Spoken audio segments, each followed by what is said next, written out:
عما يطلعون ما تخلص. ابتلينا خسرنا ضد برشلونه. تقول اول مره يفوزون.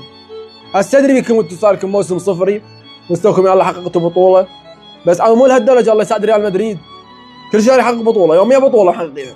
هذا مبابي ما صار له شهرين من نجح حقق بطولتين. قحاطه كنتوا راسنا عليه من صار لكم اسبوع شيبتوا راسنا تطلع للسوق كلها هيك سلمي لك تسلمي لك العالم كلها. شو القصه؟ بس احب اوصل رساله لكل جمهور برشلونه واقول لهم لو تموتون ما يصير عندكم مثل عند ريال مدريد. شوف هاي اللقطه لو تموت تجي لهنا دوري الابطال تقول له اتحداك توصل هاي المرحله.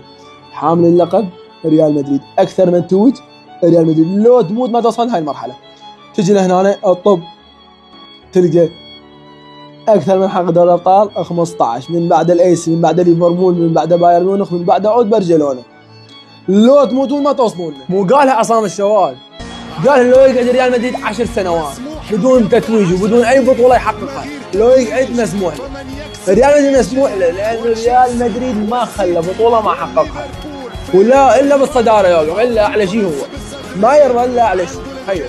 تخيل شوف انا مشجع برشلونه شلون كاتل روحه وميت ما مصدق محقق بطوله. تخيل انت شوف فلش الطبله براسه. تصدق انت؟ فلش الطبله براسه الله يساعد راسه خطيه الولد.